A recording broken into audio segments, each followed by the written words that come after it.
ប្រតិបត្តិគឺឲ្យយើងរកដែលកំណត់នៃអនុគម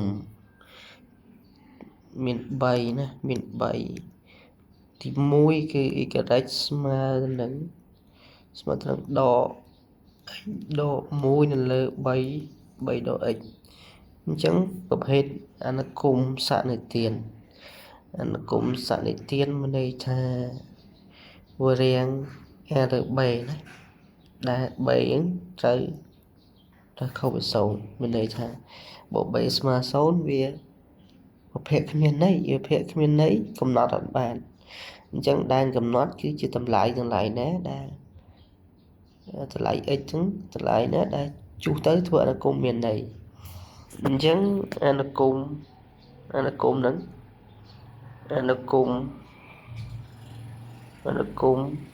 បាទ y កំណត់បានឬក៏មានន័យមិនកាលណា3ដក x ខុសពី0អញ្ចឹងហ្នឹងហើយដើម្បីអនុគមនឹងមានន័យអញ្ចឹងមានន័យថា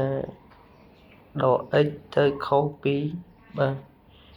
ដក3អញ្ចឹង3បោះទៅដក3អញ្ចឹងមាន x ទៅខុសពី3យើងគុណសញ្ញាដកចូលវាបានបូក x ធប់ជាខុសពីដក3ហ្នឹងហើយបើ x ខុសពីដក3អាហ្នឹងគឺជាដែនកំណត់ហើយអញ្ចឹង d ស្មើ a យើងដក3ចេញឬយើងសេដូចគេនេះមានន័យថា d យើងស្មើ x ណាសេជាសំណុំដែល x យើងបាទខុសពី3ណានេះមានដែលសញ្ញាស្លាស់ហ្នឹងឬមានន័យថាយើងអាចសេតពីនេះទៅងាយយល់តិចឬយើងអាចសេថាវាស្មើពី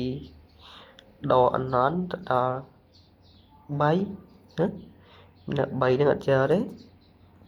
ហើយភ្ជុំពី3ទៅបូកអណន្តអញ្ចឹងហ្នឹងហើយទៅបូកអណន្តហើយបូកអណន្តណាដល់បូកអណន្តហ្នឹងហើយយើងឆ្មិតបន្តិចអញ្ចឹងទី2គឺ y ស្មើទៅនឹង 3x បូក4លើ x បូក4អញ្ចឹងអនុគម y មានន័យណាមានន័យឬក៏កំណត់បានបាទកាលណាវាបែកខុសពី0ណាវាបែកខុសពី0អញ្ចឹងមានថាដូច្នេះយើងបាន x 4បោះមកដក4អញ្ចឹង x ខុសពីដក4អញ្ចឹងដែនកំណត់យើងអាចសរសេរជាសំណុំដូចគេមានថា x ដែល x យើងបាទ